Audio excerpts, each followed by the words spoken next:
Kabanata 2161.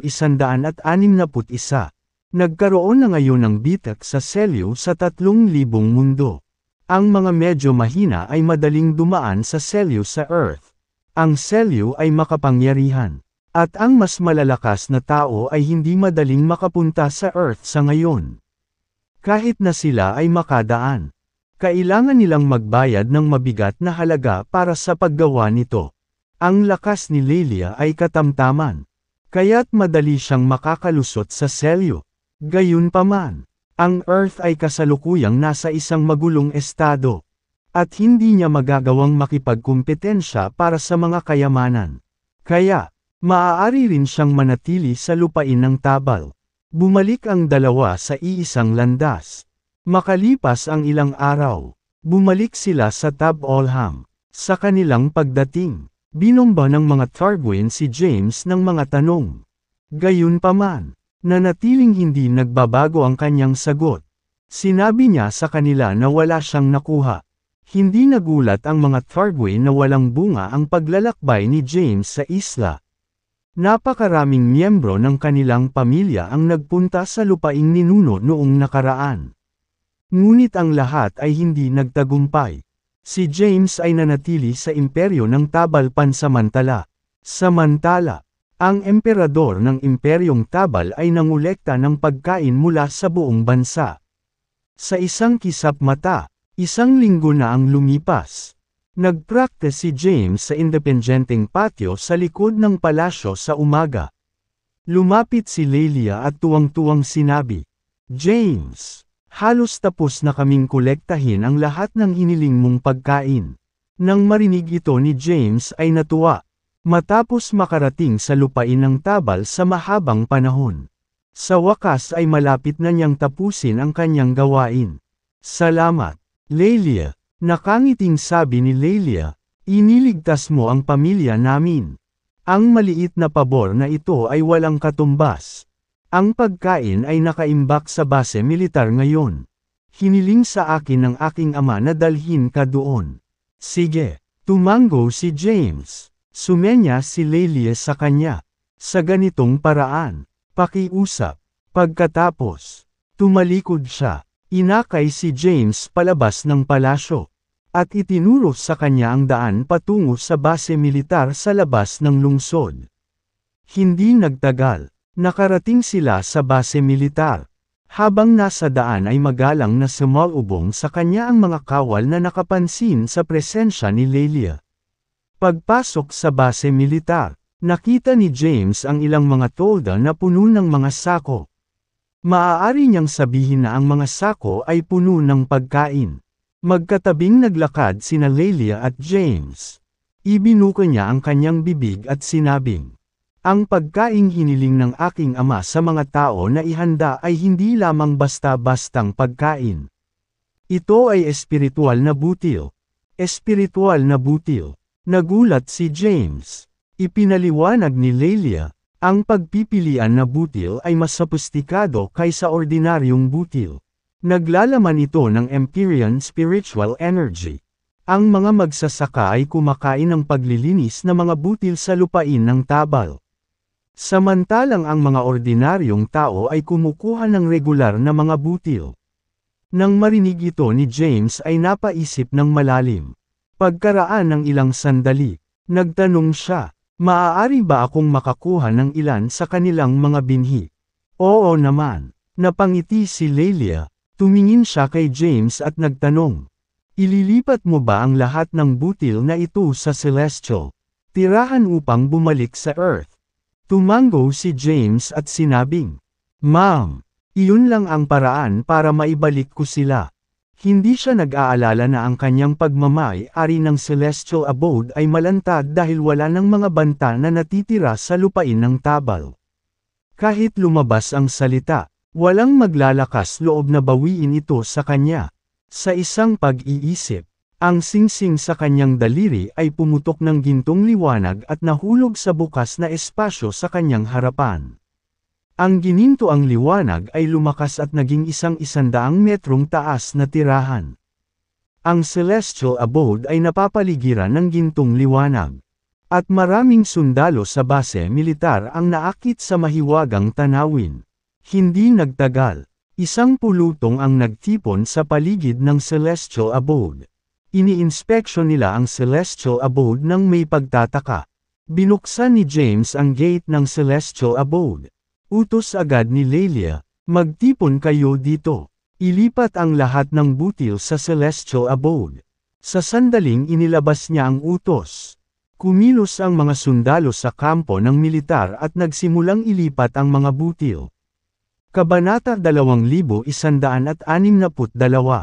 Hindi naman nagmamadali si James at matiyagang naghintay. Pumasok si James sa Celestial Abode kasama si Lelia habang inililipat ng mga sundalo ang mga butil. Sa sandaling pumasok si James sa City Lord's Mansion sa loob ng Celestial Abode. Isang purple na ibon ang lumipad. Unti-unti itong lumiit na parang maya. Saka dumapo sa balikat ni James. Oh! Hindi napigilan ni Lelia na mapasigaw nang makita ang maya-sized na gorger. Lumingon si James at tumingin sa kanya. Nagtatanong, anong problema? Matiim na tinitigan ni Lelia ang gorger. Pagkaraan ng ilang segundo, nakangiting sabi niya, kamukhang kamukha ito ng pulang ibon sa nayon sa lupaing ninuno ng aking pamilya. Nakaramdam si James ng panginginig sa kanyang gulugad matapos marinig ang kanyang mga sinabi. Ang maliit na ibon sa nayon sa lupaing ninuno ng mga Targuin. Hindi pinansin ni James, kaya hindi niya alam na may katulad na ibon sa lupang ninuno. Gayunpaman, kung itinuro ito ni Lelia, dapat na tama siya. Alam ni James na ang purple na ibon ay isang gorger. Mayroon bang isa pang gorger sa lupang ninuno ng mga Targuin? Ito kaya ang magulang nitong purple gorger. Sa pag-iisip ng mga posibilidad, nanlamig ang dugo ni James. Tanong ni Lelia, anong problema, James? Wala lang. Natauhan siya at walang pakialam na sinabi. Sa palagay ko halos magkamukha ang mga ibon. Tumango si Lelia, Ma'am, totoo naman. Ang ibon sa ating lupang ninuno ay may mga pulang ama. Ngunit ito ay kulay ube. Ang ganda ng ibon mo. Pagkatapos magsalita, inabot niya ang gorger sa balikat ni James. Agad na lumipad ang gorger. Ikinumpas nito ang maliliit na pakpak sa hangin at bumulong kay Lelia. Nakangiting sabi ni Lelia, nakikita kong medyo may galit ang batang ito. Habang nangyayari ito, napako ang isip ni James sa binanggit ni Lelia kanina. Iniisip niya kung may isa pang gorger sa lupaing ninuno ng mga Targuin at kung ito ba ay may cultivation base na malapit sa pinakamataas na ranggo. Ang lupaing ninuno ay hindi isang simpleng lugar kung totoo ang kanyang mga haka-haka. Bahagyang nabahala si James matapos siyang mangyari ang lahat ng posibilidad. James! Lumabas si Sophie sa gate ng mansion at sinalubong si James ng isang matangkad na ngiti. Umayos si James at sumagot. Ms. Sophie. Bahagyang tumango si Sophie bilang tugon kay James. Pagkatapos, ang kanyang mga mata ay nakalock kay Lelia. At isang puting glow ang sumili mula sa kanyang mga mata, na sinuri si Lelia. Sa sandaling iyon, pakiramdam ni Lelia ay nalantad na ang lahat at walang lihim na tatakas ng hindi napapansin ni Sophie. Napaatras siya ng ilang hakbang. Hindi nagtagal, nawala ang puting ningning sa kanyang katawan. Alam ni James ang ginawa ni Sophie at nagalit siya. Saway nito sa kanya. Anong ginagawa mo Ms. Sophie? Bakit mo siya i-scan sa sandaling ngayon mo lang siya nakilala? Nakangiting sabi ni Sophie, nakaramdam lang ako ng ibang aura sa kanya at gusto kong malaman kung bakit. Nang marinig ito, naintriga rin si James. Tinanong niya, ano ang resulta? Sa ngayon, medyo nasanay na siya sa mga quirks ni Sophie. Kung inaakala ni Sophie na hindi pangkaraniwan si Lelia, ibig sabihin ay talagang pambihira siya. Nakangiting sabi ni Sophie, kahit sabihin ko sa iyo, hindi mo maiintindihan. Pupunta ako sa training ground sa likod ng lungsod para tingnan ang iyong hukbo. Saka siya tumalikod at umalis.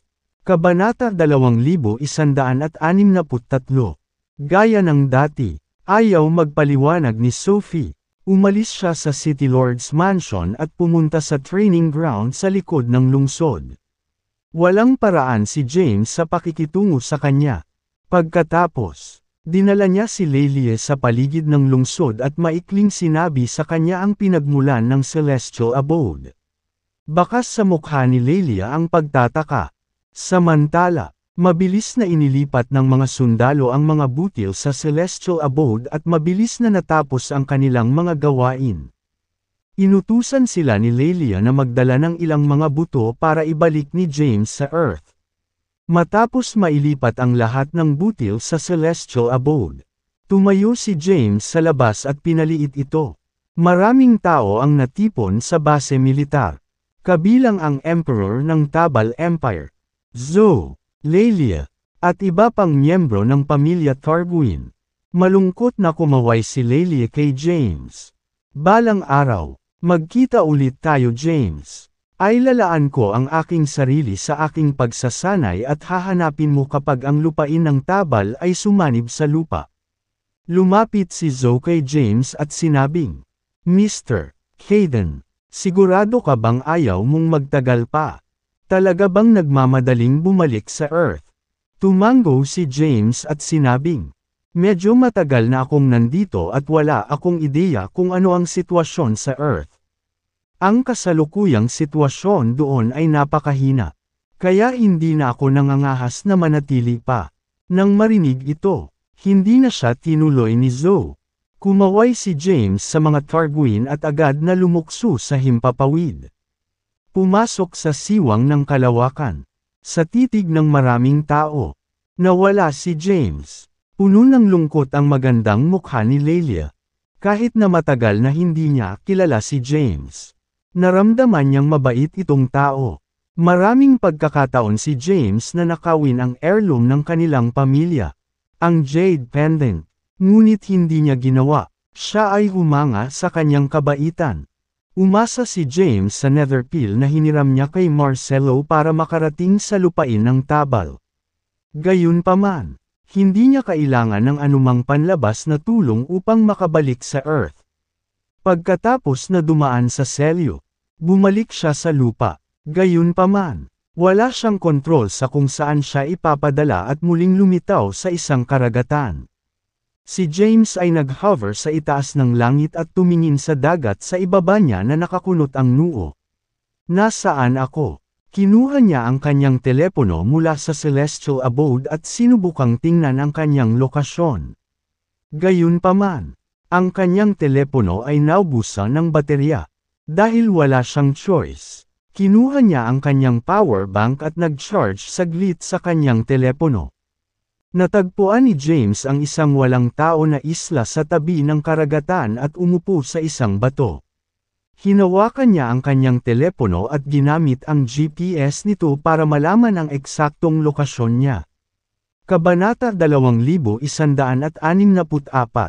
Ang sword lights ay kumikislap, at ang true energy ay lumipad sa hangin. Ang nakakatakot na true energy ay dumaloy sa paligid na parang mga alon ng tubig, na nagdulot ng 100 metrong tsunami na nabuo sa tubig. Ang tsunami ay bumagsak papunta kay James. Ang kanyang katawan ay parang bangkang umiindayog kasabay ng marahas na galaw. Humakbang si James at nagpakita ng mas mataas sa hangin. Tumingin siya sa isla sa harap niya na nakakunot ang noo at sinabing, bakit nag-aaway ang mga magsasaka sa karagatang Pasipiko? May lumitaw bang uri ng kayamanan dito? Nadama ni James na ang tanging dahilan kung bakit ang mga magsasaka ay mag-aaway ng husto sa isa't isa ay dahil sa isang uri ng mahalagang kayamanan. Ang mga taong lumaban sa isa't isa ay may makapangyarihang aura. Naramdaman ni James na ang mga taong ito ay hindi bababa sa 5th stair of immortal ascension. Ang mga malalakas na lalaki sa ganoong ranggo ay maituturing na mga elite kahit na sa loob ng 3,000 mundo. Malamang na mahina lang sila ng bahagya kaysa sa kanilang outsiders, ngunit ganap silang may kakayahan na labanan ang anumang mga buwan na lumitaw sa Earth. Ayaw makialam ni James dahil hindi siya kumpiyansa na talunin ang mga tao sa isla. Kahit ay activate pa niya ang sacrilegious ascension. Gayunpaman, mapapalampas niya ang pagkuha ng biyayang lumitaw kung aalis lang siya. Pagkatapos mag-isip tungkol dito, nagpasya siyang manatili at tingnan. Balak ni James na siyasatin ito ng patago. Pagkatapos niyang magdesisyon, tahimik siyang lumapit sa isla. Biglang, isang banayad na paalala ang nagmula sa loob ng celestial abode. Mag-ingat ka, James. Ang ilang mga tao dito ay mga grand supernatural. Natigilan. Tanong ni James, ano ang mga grand supernaturals? Paliwanag ni Sophie. Ang mga tinatawag na grand supernatural na ito ay isang palayaw para sa mga taong handog na mga kahanga-hanga. Gayunpaman, hindi lahat ng mga kababalaghan ay angkop na tawaging grand supernaturals. Tanging ang mga nagtataglay ng nakakatakot na supernatural powers ang karapat-dapat na tawaging grand supernaturals. Sa aking pag-unawa, ang isang taong ipinanganak na may grand supernatural powers ay maaaring maabot ang tugatog ng paglilinang kung hindi sila makakaharap ng napakaraming kahirapan. Maaaring piliin ng gayong mga tao na i-seal ang kanilang sarili kapag umabot sila sa isang tiyak na edad upang magising sa isang mas angkop sa panahon at maabot mas malalaking taas. Ang ating kasalukuyang panahon ay napakaliwanag. Bihira lang makakita ng isang grand supernatural. Hindi ko inaasahan na dalawa sa kanila ang nasa maliit na isla na ito ng sabay-sabay. Hindi ko masabi kung ang dalawang ito ay mula pa noong unang panahon o ipinanganak sa panahong ito. Posible rin na napalaya sila mula sa kanilang mga selyo. Mas malinaw ang larawan ni James pagkatapos niyang pakinggan ang paliwanag ni Sophie. Sabay humugot ng malalim na hininga. Ang pagiging ipinanganak na may ilang uri ng supernatural na kapangyarihan ay pinapatay na sila ay talagang napakalakas na tao. Nagpatuloy si Sophie sa pagpapaliwanag. Sa normal na mga pangyayari, ang mga grand supernatural ay ipinanganak din na may supreme spiritual roots. Sa kabaligtaran, ang mga may supreme spiritual roots ay hindi ipinanganak bilang grand supernaturals. Naiintindihan mo ba? Humigit kumulang. Alam ni James kung gaano kakilakilabot ang isang may supreme spiritual root. Ang mga tagalabas ay natakot sa pag-usbong ng mga taong may supreme spiritual root sa Earth. Kaya, nakialam sila sa apat na banal na hayop dahil gusto nilang alisin ang mga tao na may supreme spiritual roots. Mula sa mga pagkilos na iyon lamang, nasasabi na niya kung gaano kakilakilabot ang isang grand supernatural.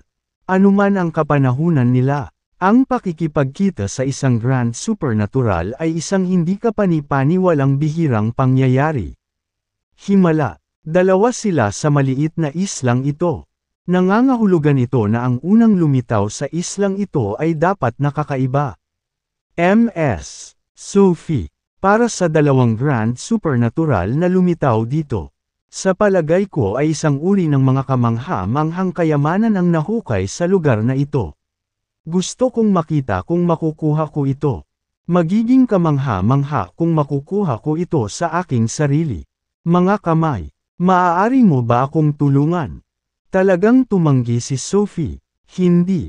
I told you before hindi kita matutulungan ng diretsyo. Sige. Dahil ayaw tumulong ni Sophie.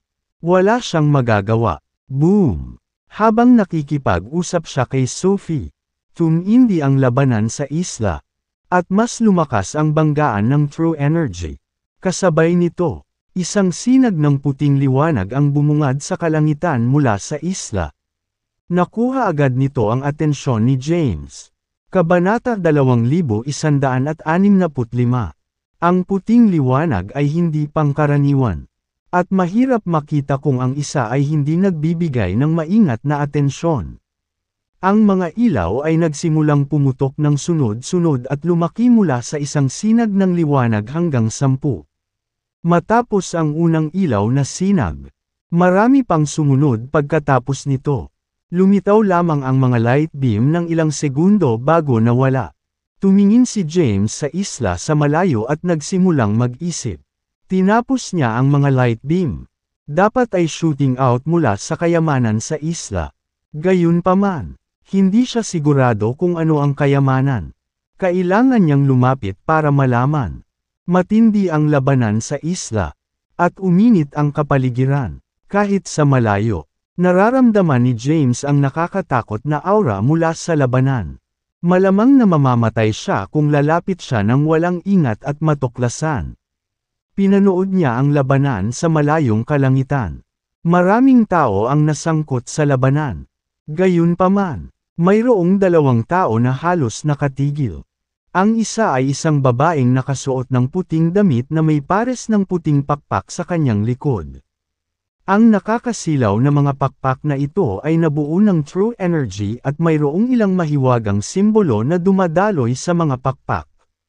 Mukhang misteryoso at nakakatakot. Pumikit siya sa hangin. At isang puting liwanag ang bumungad sa kanyang katawan. Binalot ng puting liwanag ang kanyang katawan. Na tinatakpan ang kanyang hitsura. Sa paghusga sa balangkas ng kanyang mga tampok sa mukha. Maliwanag na siya ay napakarilag. Isang lalaki ang nakatayo sa kabilang side. Ang lalaki ay nakasuot ng isang asul na damit.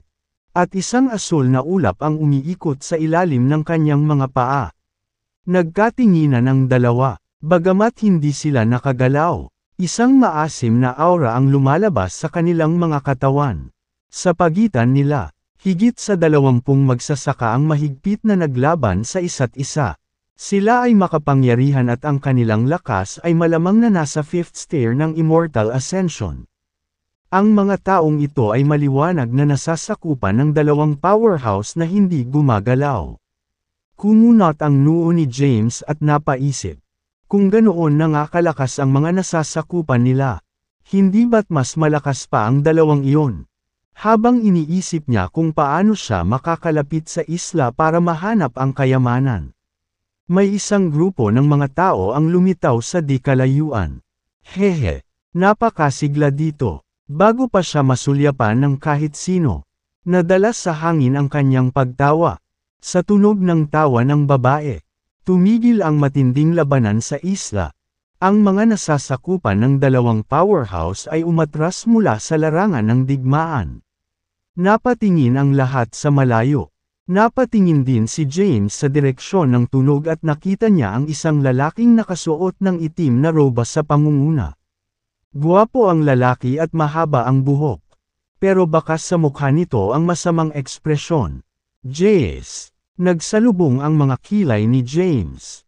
Ang tao ay walang iba kundi ang senior ni Marcelo mula sa Demon Realm.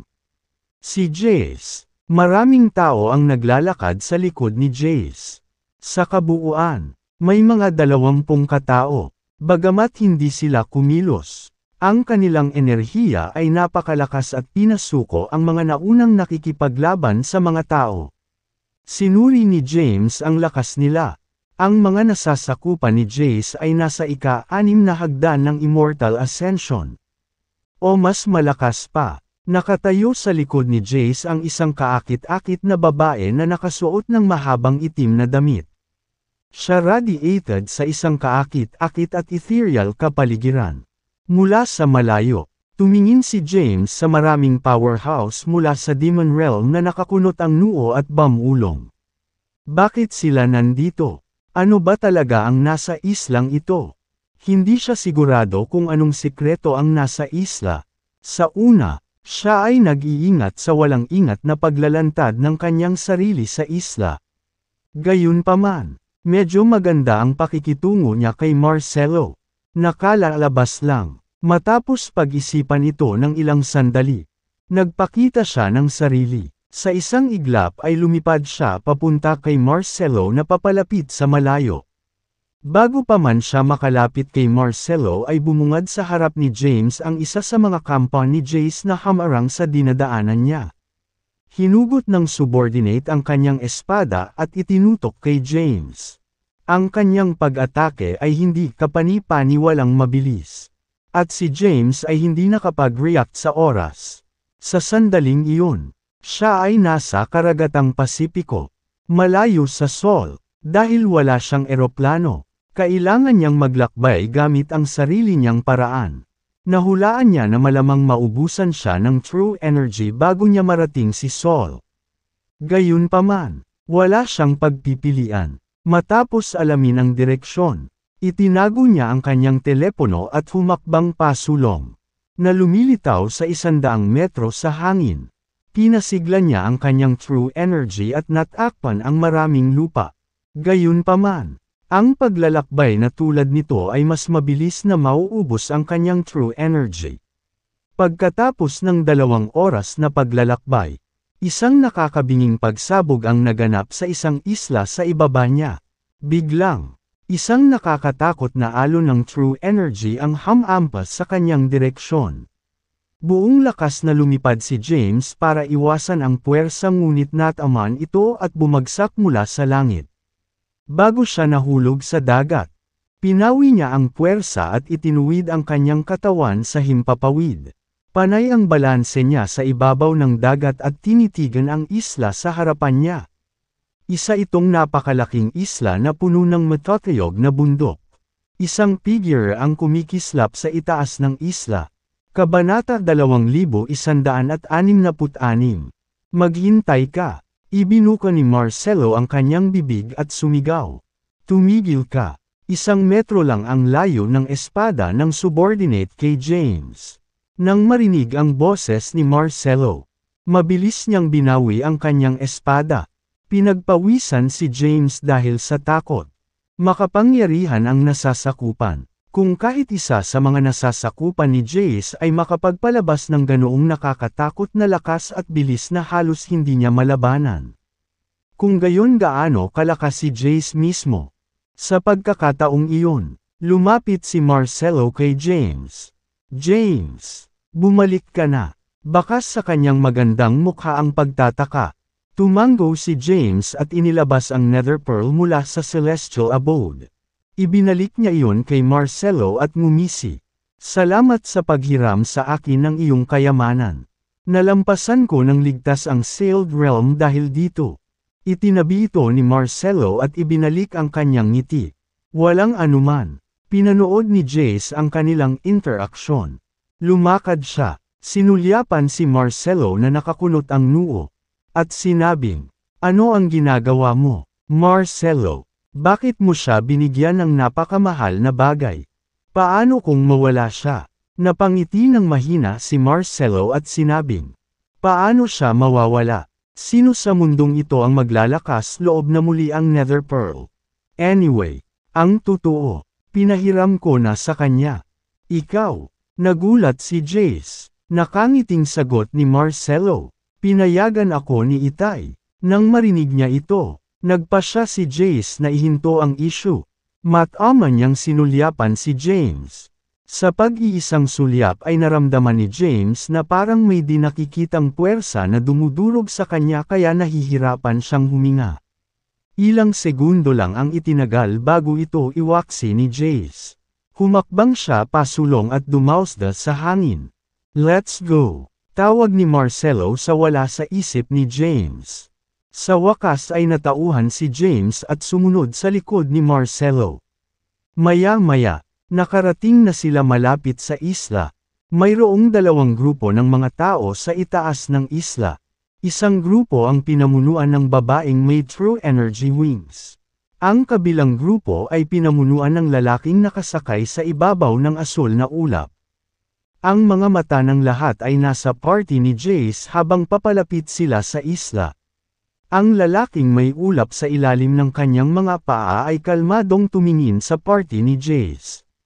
He said nonchalantly, parang lahat ng klase ng tao ay dumating para sumali sa saya. Kahit na siya ay kinukutya at pinapahiya. Si Jace ay nanatiling cool. Alam niyang may kakaibang background ang taong nauna sa kanya. Kung hindi ako nagkakamali, Ang kamahalan ay dapat ang grand supernatural na isinilang sa Cloud Realm 80,000 taon na ang nakalilipas. Tama, tinatakan ka ng iyong sekta noong bata ka pa, at pinili mo ang panahon na ito para sa iyong kapanganakan. Malinaw na boses ni Jace ang umalangaw-ngaw. Nang marinig ito, natigilan ang lalaking nakatayo sa ulap. Tumingin siya kay Jace ng masama. Sino ang taong ito? At paano niya nalaman ang kanyang pinagmulan? Nagpatuloy sa pagsasalita si Jace. Ang pangalan ng kamahalan ay nagbibigay-pugay sa mga asul na ulap sa ilalim ng mga paa. Ikaw si Yurick Cloud. Alam ko rin na ang asul na ulap na ito ay ipinanganak kasama mo. Ha! Bahagyang tumawa si Yurick at sinabing, hindi ko inaasahan na marami kang malalaman tungkol sa akin. Ngumiti ng mahina si Jace.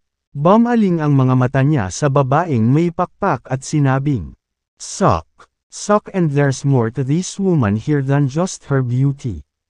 Ikaw si Savia Bell. Ipinanganak sa Sky Realm 130,000 taon na ang nakalipas.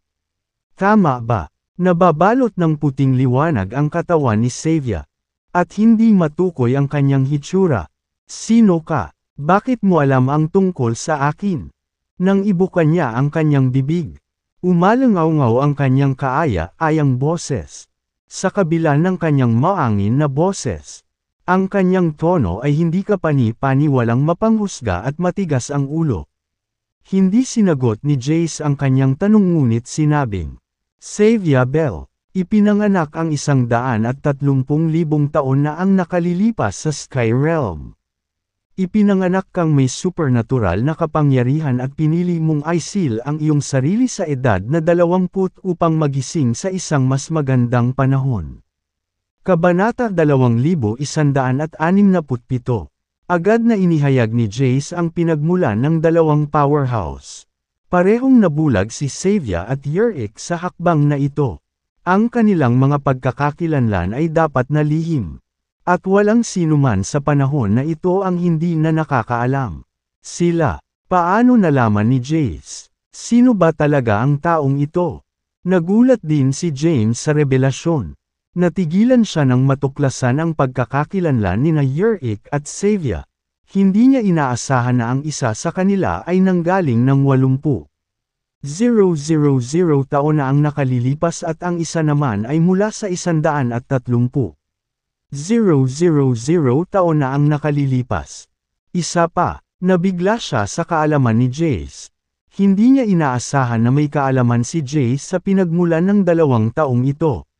Napangiti ng mahina si Marcelo at sinabing, hindi ka dapat mabigla sa kaalaman ni Jace. James, ang dami niyang alam dahil may impormasyon ang pamilya namin mula sa lahat ng antas ng pamumuhay. Alam namin ang tungkol sa bawat powerhouse na ipinanganak at tungkol sa mga kahanga-hangang henerasyon mula sa mga nakaraang henerasyon na piniling isil ang kanilang sarili. Alam din natin kung kailan at saan gising ang mga taong ito. Napahawak si James sa kanyang ilong sa kahihiyan at nagtanong, ganun ba?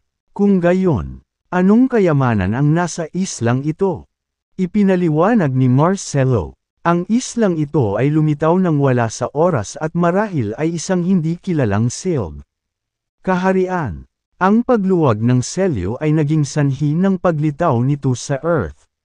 Isang sinaunang powerhouse ang umalis.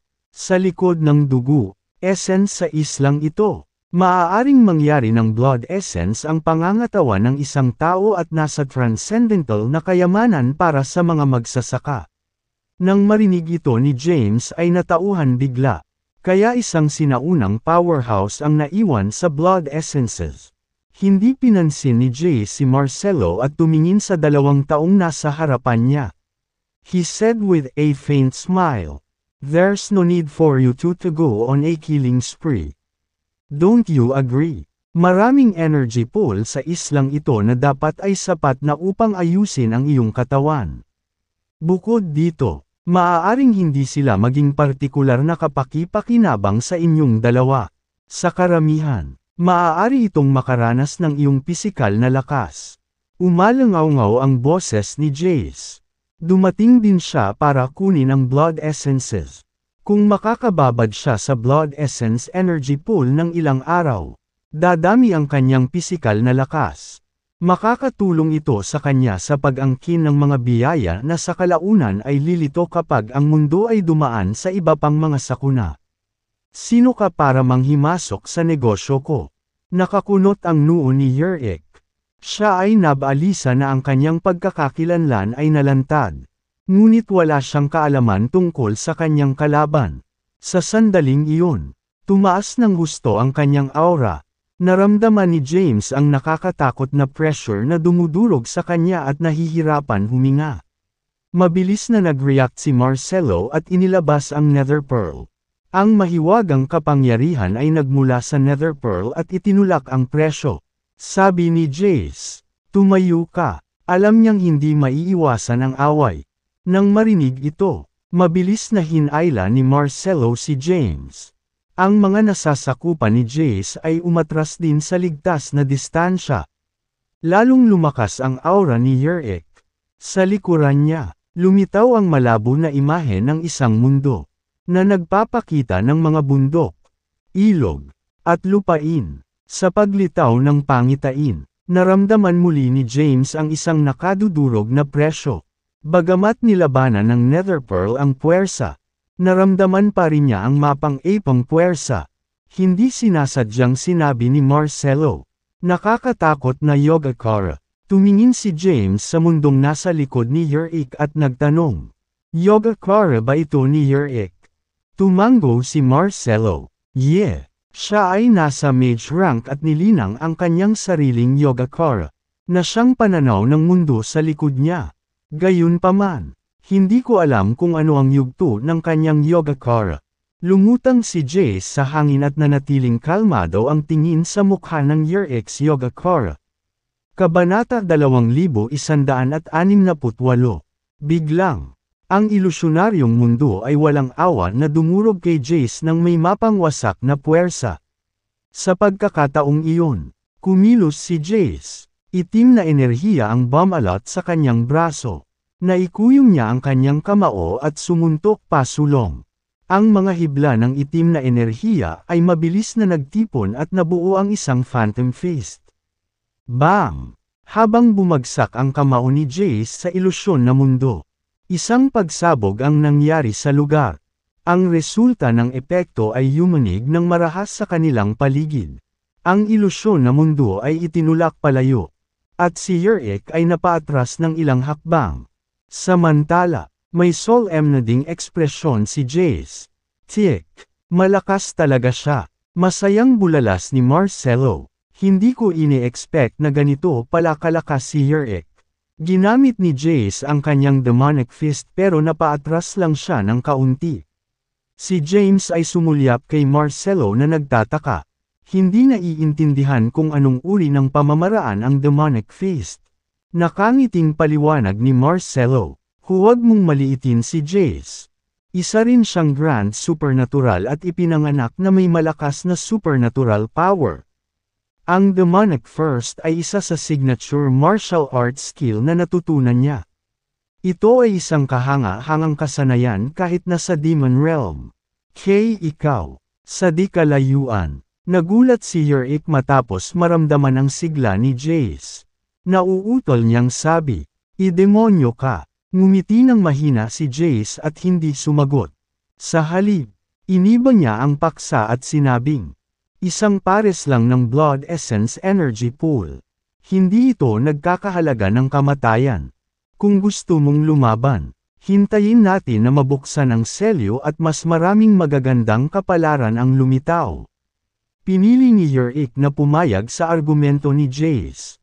Matapos subukan ang lakas ni Jace, sumuko siya sa ideyang patayin ang kanyang kalaban. Bagamat tiwala siya sa kanyang lakas, ang kayamanan sa isla ay hindi sulit na gamitin ang kanyang signature martial arts skill. Humakbang si Savia at sumingit. "Kung ganoon, itigil na natin ang hindi kinakailangang away na ito. Mayroong 3 pangunahing blood essence energy pool sa isla. Kaya lahat tayo ay maaaring magkaroon ng tig-isa. Bukod pa rito, mayroon ding 7 hanggang 8 mas maliliit na Blood Essence Energy Pool. Ang lakas ng ating nasasakupan ang magdedetermina kung sino ang makakakuha nito. Tumango si Yurik at sinabing, I agree, maaari silang lumaban. At ang mananalo ay maaaring makapasok sa energy pool. Tuwang-tuwa si James nang marinig ang usapan ng 3 batikang manlalaban. Sa wakas ay naramdaman niyang nagkaroon siya ng pagkakataon.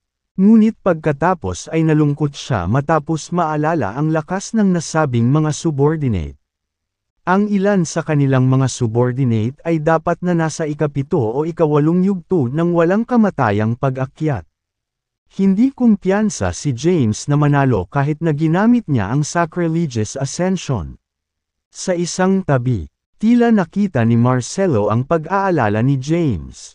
Ngumiti siya at sinabing, wala kang dapat ikabahala, tutulungan kita. Tumingin si James kay Marcelo at nagtanong, sigurado ka ba? Siyempre, nilingan niya si Jace at kinusat ang maningning na mga mata sa kanya.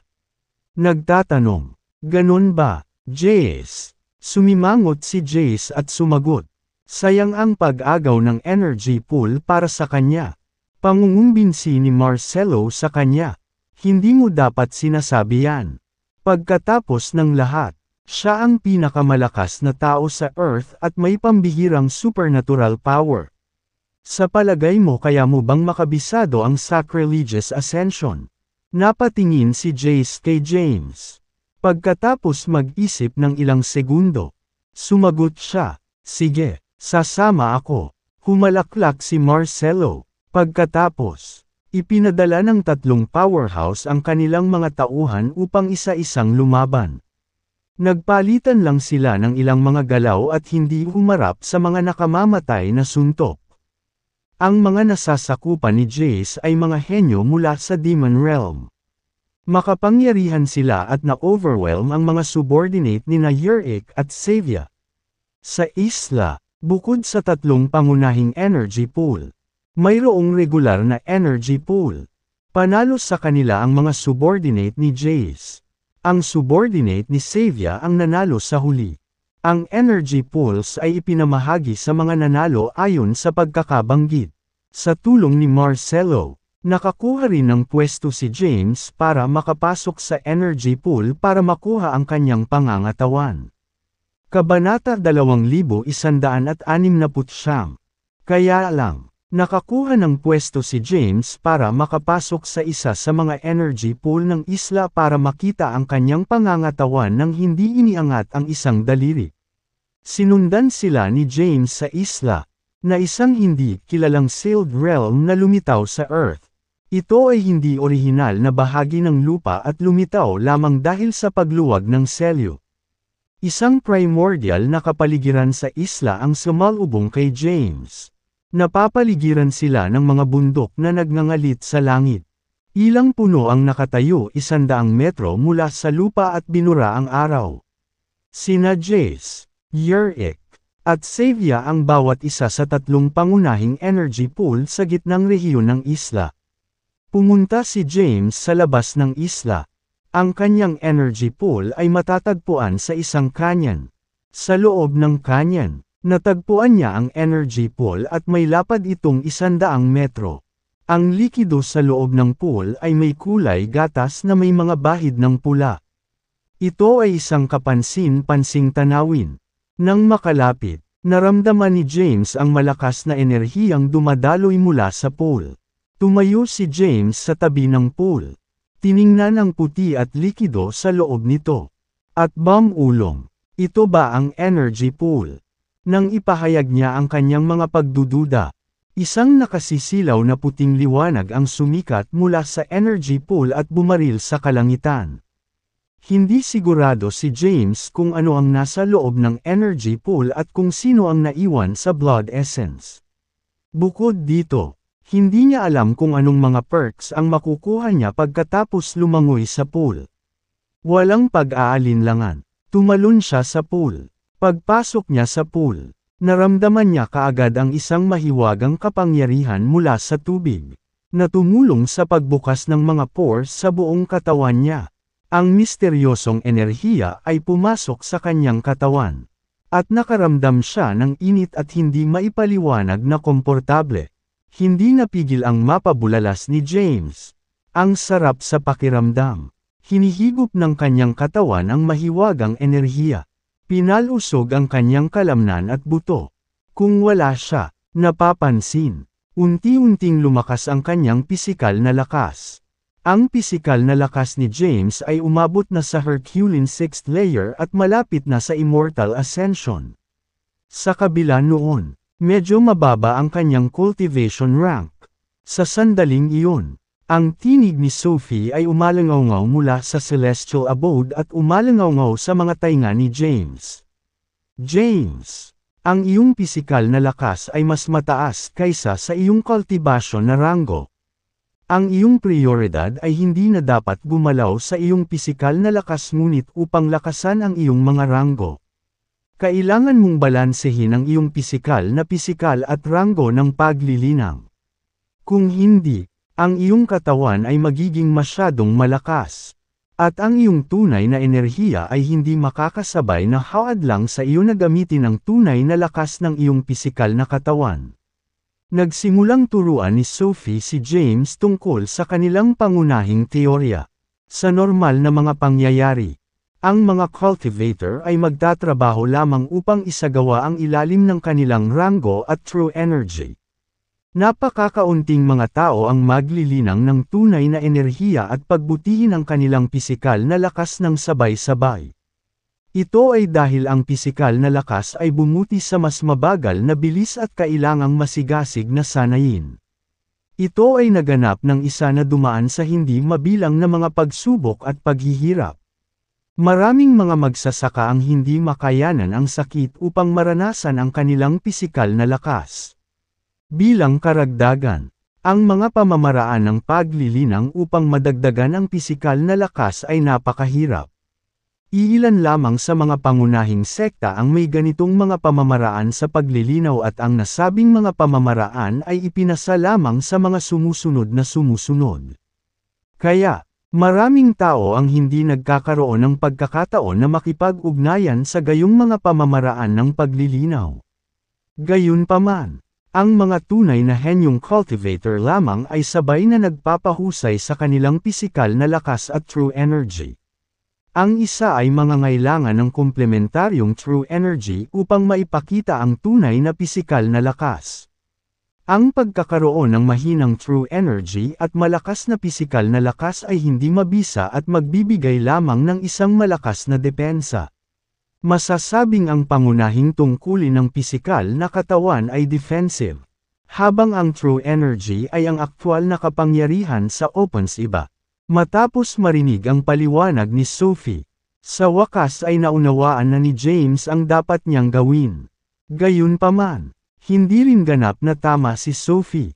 Kapag ang pisikal na katawan ay umabot sa tugatog nito, isang suntok lamang ang makakahati sa mga bundok at lupa.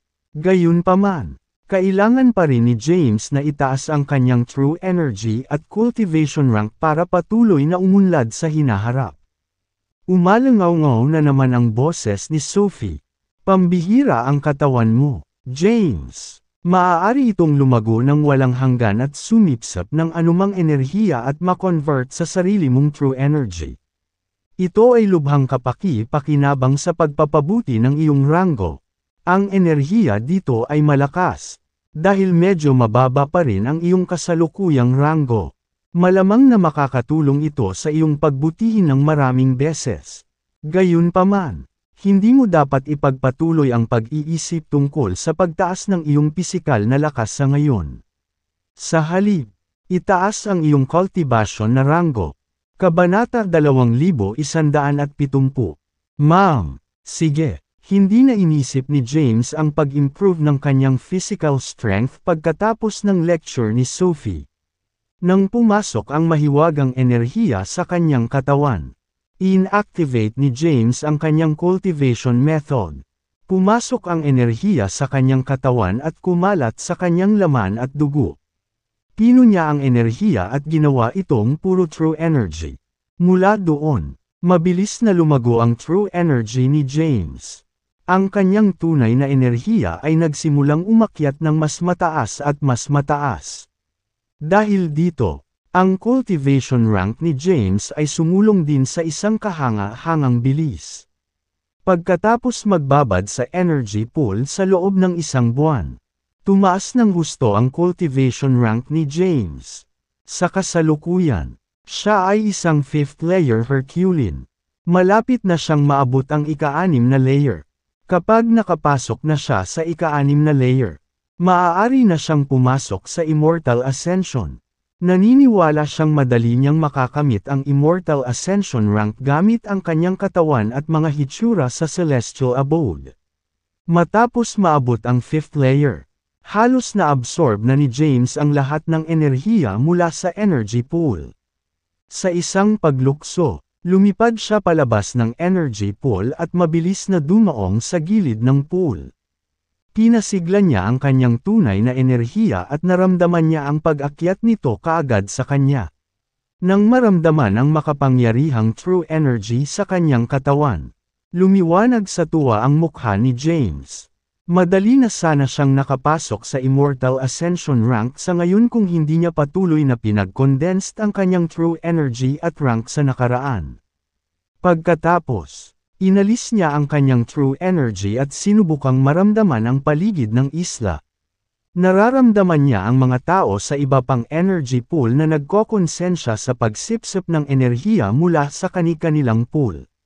Ang kanyang Kat-Anji tanging pangangatawan ay mas mataas sa kanya na sumipsip ng enerhiya ng napakabilis. Natapos na niya ang pagsipsip ng enerhiya, ngunit ang iba ay nasa kalagitnaan pa rin ng paggawa nito. Noong una, gusto niyang umalis ng mas maaga at umalis papuntang Rimstead. Gayunpaman, si Marcelo ay nasa proseso pa rin ng pagsipsip ng enerhiya mula sa kanyang energy pool. Nakuha ni Marcelo ang pagkakataon para sa kanya, kaya hindi nararapat para sa kanya na umalis nang hindi nagpapalam sa kanya.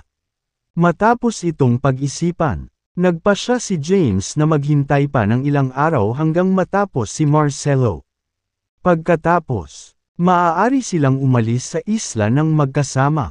Dahil wala siyang magawa, naglakad siya sa bulubundukin. Sinusubukan ang kanyang kapalaran sa paghahanap ng mga dekalidad na divine herbs. Bagamat ang Celestial Abode ay naglalaman ng hindi mabilang na mga banal na bagay. Nais niyang ibigay ang mga ito sa 400,000 sundalo doon. Kaya, ang mas maraming banal na bagay na maaari niyang makuha. Mas mabuti, naglakad si James sa Primordial Forest. Sa paghakbang niya sa makakapal na tumpok ng mga nalaglag na dahon sa lupa. Umalangaw-ngaw sa kagubatan ang kaluskos ng mga dahon sa ilalim ng kanyang mga paa. Naglakad-lakad siya sa kagubatan at sa tuwing makakasalubong niya ang nakakaharang na daanan, lilipad siya sa ibabaw nito. Bago niya namalayan, nakarating na siya sa gitnang rehiyon ng isla. Ang tatlong pangunahing energy pool ay matatagpuan dito, at ang tatlong powerhouse ay nagkokontrol sa pagsipsip ng enerhiya. Kahit na matapos ang isang buwan, ang enerhiya sa loob ng kanilang mga pool ay napaka-concentrate pa rin. Hindi napigilan ni James na mainggit nang makita kung gaano kaganda ang kanilang mga pool. 1/3. Kung siya ay pumasok sa energy pool sa gitnang rehiyon, ang kanyang lakas ay tiyak na tataas ng husto. Habang pinagmamasdan ni James ang energy pool mula sa malapit, naramdaman ng taong nasa loob nito ang kanyang presensya. Ang tao sa loob ng energy pool ay si Xavier. Nawala na ang puting liwanag sa katawan niya at kitang-kita ni James ang mukha niya. Siya ay kaakit-akit ngunit may maliit na ekspresyon. Napatingin siya sa direksyon ni James. Naramdaman ni James ang isang malakas na puwersa na bumalot sa kanya at napaatras siya. Nagsuka siya ng isang subo ng dugo. Ang lakas talaga. Nabigla siya. Anong uri ng napakalaking lakas ito? Napasuka siya ng dugo sa isang tingin lang. Hindi na naglakas loob pa si James na magtatagal pa at mabilis na umalis sa lugar. Sa kanyang pag-alis, lihim siyang sumumpa sa kanyang puso. Maaga o huli, magiging kasing lakas niya ako. Kabanata 2171. Sa paglipas ng mga taon, naunawaan ni James ang katotohanan. Kailangan niyang magpakalakas kung ayaw niyang matalo. Ito ang walang hanggang katotohanan. Umalis siya sa energy pool kung saan nagtatanim si Xavier at nagtungo sa isang bundok sa pinakasentrong rehiyon ng isla. Ito ang pinakamataas na punto at nagbigay sa kanya ng tanawin ng buong isla. James. Isang boses ang biglang nagmula sa celestial abode. Tanging si James lang ang nakarinig nito habang nag-telepathically. Tanong ni James, ano ang mali? Mukhang malayo ang lugar na ito. Boses ni Sophie ang umalangaw sa kanyang isipan. Nalilitong tanong ni James, may kakaiba ba dito? Sa sandaling iyon, nakatayo si Sophie sa City Lord's Mansion sa Celestial Abode. Dahil ang Celestial Abode ay nasa James, naramdaman at nakikita niya ang paligid mula sa loob. Ang mansyon, pagkaraan ng ilang sandali na pagmasdan ang paligid. Sinabi niya, hindi mo ba napansin? May 33 bundok sa islang ito. Ang layout ng mga bundok na ito ay nasa isang napakalalim. Pagbuo, ang enerhiya, ang pool ay tanging ang kayamanan sa ibabaw. Sa palagay ko may mas malaking kayamanan na nakatago sa islang ito. Tuwang-tuwa si James. Tinanong niya, anong uri ng kayamanan ito? Sabi ni Sophie, hindi pa ako sigurado. Swoosh! Lumitaw ang isang puting liwanag. At lumitaw si Sophie sa kanyang puting damit sa harap ni James. Nakatayo siya sa gitna ng isla at pinagmasdan ang paligid. Tapos, sabi niya, tama ako, may formation dito. Curious ako kung ano ang matutuklasan natin sa islang ito pagkatapos kong matrigger ang formation. Pagkatapos magsalita, kumandat ang katawan ni Sophie. At tumalon siya ng ilang daang metro sa hangin.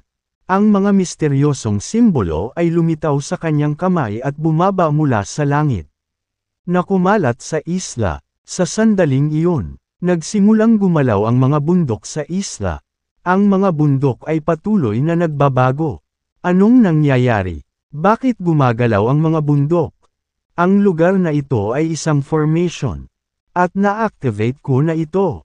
Laking gulat ng mga tao sa isla nang makitang gumagalaw ang mga bundok. Ang lahat ng mga taluktok ay umiikot sa gitnang bundok kung saan matatagpuan si James. Sa pagkakataong iyon, maraming tao ang sumulpot sa harapan ni James. Nagpakita sa bundok sina Jace, Yerick, Xavier, Marcelo, at iba pa. Sa sandaling lumitaw si Marcelo. Tumingin siya kay James at nagtanong, anong ginawa mo, James? Nakatingin din ang iba kay James. Tumingin si James sa langit at nakitang nawala si Sophie. Biglang muling tumunog ang boses nito sa kanyang isipan. Na-activate ko na ang formation at bumalik sa Celestial Abode. Ayaw ko sa iba, upang malaman ang aking pag-aral. Kung maaari mong makuha ang kayamanan na nakatago ng porma sayon, nasa iyo iyon. Nang marinig ito ni James ay natigilan. Agad naman siyang nagsisi. Bakit mo ito isaaktibo ngayon kung alam mong may lalabas na kayamanan pagkatapos? Dapat ay naghintay ka hanggang sa mawala ang lahat para hindi ko na kailangang labanan ang mga taong ito dahil dito. Paano ko sila matatalo at makukuha ang kayamanan gamit ang aking kasalukuyang lakas? Hindi ko naisip yan. Well, ikaw na mismo ang mag-isip nito. Matapos siyang sagutin ay hindi na nagsalita pa si Sophie. Napatingin si James kay Marcelo na nakatitig sa kanya. Naglagay siya ng naguguluhan na ekspresyon at sinabi, ano ang ginawa ko? Hindi ko alam kung anong nangyari. Oh, ganoon ba? Hindi na nagtanong pa si Marcelo. Noong una, inisip niya na si James ang nag-activate ng formation.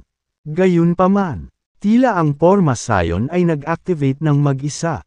Kabanata 2172. Tumingin si Marcelo sa paligid. Dumagundong. Sa maingat na mga mata ng lahat. Ang mga nakapaligid sa bundok ay lumipat sa isang mabilis. Tuloy-tuloy na papunta sa ilalim. Ang 33 bundok ay umiikot sa gitnang rehiyon. Sa isang maikling sandali, ang topography ng isla ay sumailalim sa matinding pagbabago. Ang mga bundok, anyong lupa, at kapaligiran ng isla ay ganap na nagbago. Boom! Biglang nabasag ang bundok na kinatatayuan ni James at ng iba pa. At nagkaroon ng malakas na pagsabog ng tunog. Tumalon ang lahat sa hangin. Sa sandaling nasa himpapawid na ang lahat, agad na nahati ang bundok sa ibaba nila. At unti-unting nakita ang isang sinaunang lungsod. Matapos masira ang bundok sa gitna, nahati ang nakapaligid sa mga bundok. Isang malaking lungsod ang nakatago sa ilalim ng bulubundukin. Ang lungsod ay napanatili ng mabuti. Ang mga pader ng lungsod ay gawa sa itim na bato at napakataas. Ang mga gusali sa loob ng lungsod ay itim din at may mga bakas ng demonic energy. Lahat ay nakatingin sa lungsod na may pagtataka. Ang lungsod ay biglang nagsimulang gumalaw na parang binubuhat ng kung ano. Pagkatapos nito, nagsimula na ring gumalaw ang isla. Ha! Nagulat si James. Napatulala ang lahat. Isang gumagalaw na lungsod. May sumigaw. Habulin mo. Ang lahat ng lumulutang sa himpapawid ay agad na nagsimulang humabol sa gumagala sa lungsod. Na gustong makalapit dito at makita kung ano ang nasa loob nito. James! Huwag mo nang habulin. Boses ni Sophie ang umalangaw sa kanyang isipan. Tanong ni James, why not? Dapat mayroong isang malaking kayamanan na nakatago sa loob ng lungsod. Hindi ka na makakahabol. Pagkaraang sumagot si Sophie kay James. Biglang lumutang sa langit ang gumagalaw sa lungsod at isla. Nakita ng lahat ang isang napakalaking pagong sa ilalim ng isla. Lumipad ang pagong sa langit kasama ang lungsod sa likod nito. Ang selyo sa langit ay nabasag ng mas malawak sa isang iglap. At isang malaking butas ang lumitaw. Sa likod ng lungsod, nawala ang pagong sa malaking butas at nawala sa paningin ng lahat. Matapos mawala ang pagong at lungsod, lumiit ang bitak sa kalangitan. Hindi naman ito hinabol ni na Jace, Yurik, Savia, at ng iba pa. Dinala ng pagong ang lungsod sa Sealed Realm. Kahit na tinawag itong 3,000 mundo. Maraming hindi kilalang Sealed Realms ang puno ng panganib. Kung hinabol nila ang pagong sa isang mapanganib na lugar, maaaring hindi nila mahanap ang kanilang daan pabalik. Ano iyon? Tinitigan ni Yurik ang selyo. Kahit na isinilang siya 10,000 taon na ang nakalilipas at nabuhay sa maraming karanasan. Wala siyang ideya kung anong uri ng lungsod ang dinadala ng pagong. Kahit si Jace mula sa Demon Realm ay walang ideya kung ano iyon. Nilingan niya si Marcelo, na nakatayo sa tabi niya, at sinabing, hindi ito simpleng bagay, isumbong mo agad sa sekta. Sa sandaling iyon, nakipag-chat si James kay Sophie. Tanong niya, paano mo nalaman na hindi ako aabutan? Ms. Sophie, alam mo ba ang pinanggalingan ng lungsod na iyon? Sagot ni Sophie, hindi rin ako sigurado. Ngunit, narinig ko na si Emperor Jabari na binanggit ang Silent City of Death dati. Tinatawag din itong Dead City. Ang lungsod ay umiral mula pa noong unang panahon. Sinabi niya sa akin na ang isang malaking pagong ay gumagala na may isang lungsod sa likod nito at lumitaw ng ilang beses sa nakaraan. Sa bawat oras na ito ay lumitaw. Isang malaking sakuna ang sasapit sa mundo. Huff! Huminga ng malalim si Sophie at sinabing, maraming sikreto sa mundong ito. Ang Dead City ay isang bagay na kahit si Emperor Jabari ay hindi maipaliwanag.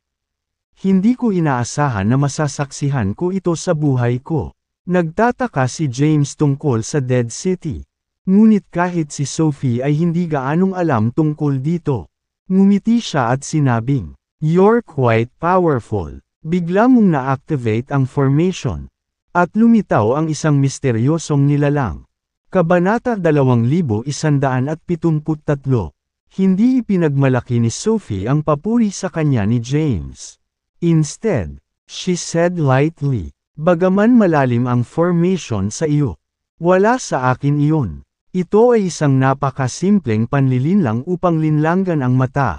Gayunpaman, napaka-impressive mo." Malaki ang paghanga ni James kay Sophie. Hanggang ngayon, wala pa rin siyang ideya kung ano ang cultivation rank ni Sophie. Ang tanging natitiyak niya tungkol sa kanya ay napakalakas nito. Huff! Napabuntong hininga si Sophie. Nasa pinakadakilang panahon tayo ng kasaysayan. Ngunit isa rin ito sa pinakamaliit na panahon. Anuman ang mangyayari sa mangyayari ay hindi mahuhulaan. Natahimik si Sophie pagkatapos sabihin iyon. Sa sandaling iyon, bumalik ang mga humabol sa Dead City. Hindi lang nila naabutan ang Dead City, ngunit pinalampas din nila ang pagkakataong magtanim sa energy pool. Agad namang umalis sa lugar sina Yurik at Xavier kasama ang kanilang mga subordinate. Samantala, sinundan ni James sina Marcelo at Jace palayo sa kumikinang na karagatang Pasipiko. Sa sandaling bumalik sila sa Seoul. Bumalik si Marcelo sa Bain City sa Mount Bain. Samantala, bumalik si James sa Wormstead nang walang tigil. Ang kanyang true energy ay bumuti ng malaki. At sapat na para sa kanya na lumipad pabalik sa Wormstead. Ang bilis ng kanyang paglalakbay ay mas mabilis kaysa sa isang eroplano. Hindi nagtagal ay nakarating na siya sa Wormstead. Habang wala siya, medyo mapayapa ang Earth. Maraming makapangyarihang powerhouse ang dumating sa Earth. Ngunit wala sa kanila ang nagpakita ng kanilang sarili. Sa halip, tahimik silang nanatili sa loob ng Bain City. Naghihintay sa mga kapigatian na dumating sa mundo. At magandang boons na lumitaw. Ang mga magsasaka ay hindi rin ng ahas na gumawa ng gulo sa Earth. Sa sandaling bumalik si James sa Rimstead. Ipinatawag niya ang mga nakatataas na awtoridad ng bansa sa pangunahing bulwagan ng palasyo. "Honey," hinawakan ni Thea ang kamay ni James at nagtanong, "May nangyari ba sa iyo this time?" Napangiti ng mahina si James at sinabing, "Ano kayang nangyari? Kabilang sa 3,000 na mundo. Nakarating ako sa isang medyo atresadong kaharian. Nagawa kong magbalik ng sapat na butil at ilang espesyal na buto din." Ang ibinalik ni James ay ang mga buto ng lihim na butil. Ang kasalukuyang kondisyon ng lupa ng Earth ay perpekto para sa pagpapalaki ng mga pagpipilian na butil ng butil. Salamat sa Diyos. Nakahinga ng maluwag si Thea. Kamakailan lang, nag-alala siya na baka may mangyari kay James. Ngayong nakabalik na siya ng ligtas na may dalang mga buto. Sa wakas ay naging komportable na siya. Tumingin si James sa mga tao sa bulwagan at nag-utos.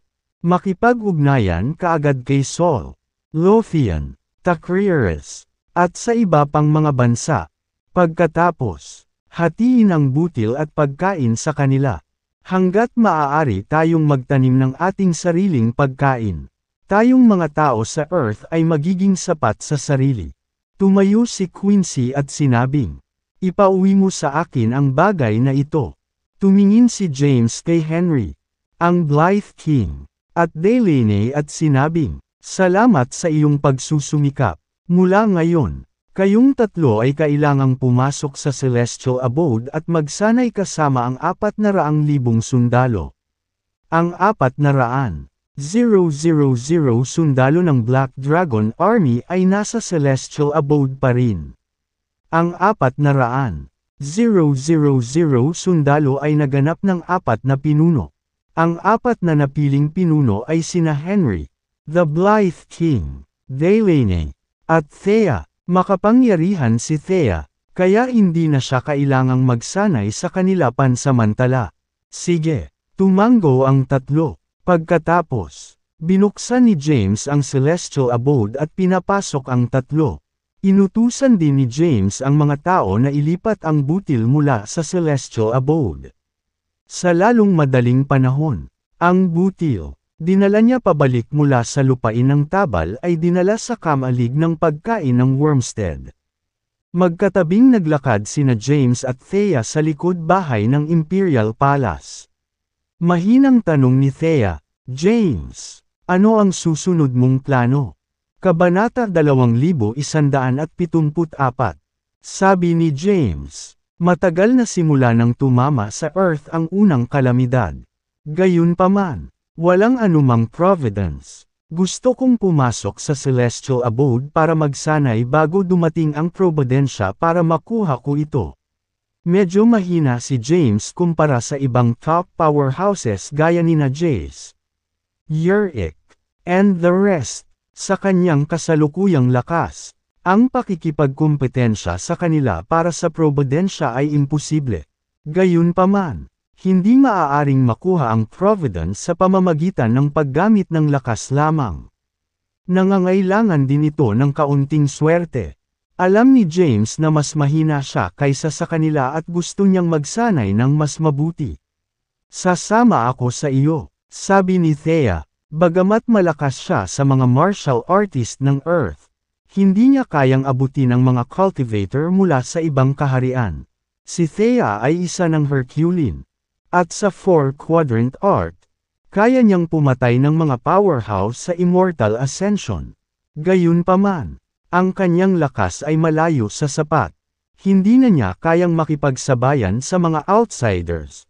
Kaya naman, gusto niyang ipagpatuloy ang pagsasanay ng ilang sandali. "Sige." Hinawakan ni James ang kamay ni Thea at sinabing, "Let's train and increase our strength together." Pagkatapos, paprotektahan natin ang mundo at pangungunahan ang mga tao sa Earth na bumangon sa Apocalypse. Magiging puwersa tayo na kinatatakutan ng 3,000 mundo.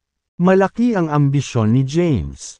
Hindi lamang niya nais na protektahan ang mga tao sa Earth kundi pati na rin na manguna sa isang revolusyon upang magawa nila.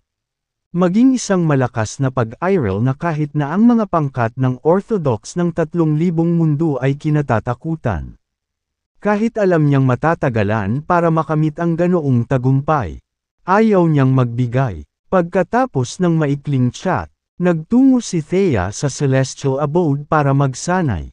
Samantala, tumungo si James sa Bane City. Hindi siya sigurado sa kalikasan ng sakuna. Kaya gusto niyang malaman iyon sa Bane City. Matagal na panahon na ang lumipas. Kaya ang ilan sa mga magsasaka mula sa 3,000 mundo ay dapat na may alam tungkol dito. Hindi nagtagal, nakarating siya sa Mount Bane, kung saan matatagpuan ang Bane City. Boom! Bago siya pumasok sa lungsod, isang nakakasilaw na sinag ng liwanag ang bumungad sa Mount Bane.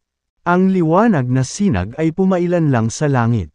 Di nagtagal pagkatapos, ang mahiwagang sinag ng liwanag ay pumutok mula sa ibang rehiyon sa buong Earth.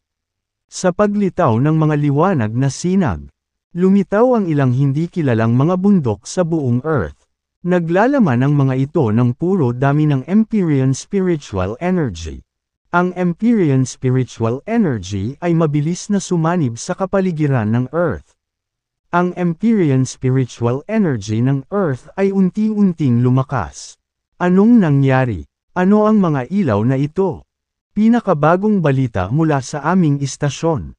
Ayon sa mga satellite image na nakuha namin, maraming isla, bundok, at maging mga lubak ang lumitaw sa ibang rehiyon ng Earth. Ang balita tungkol sa kababalaghan ay nai-broadcast sa buong mundo. Sa paglitaw ng mga natural na sakuna, ang mga bansa sa buong mundo ay nag-anunsyo ng pagdating ng Doomsday Apocalypse.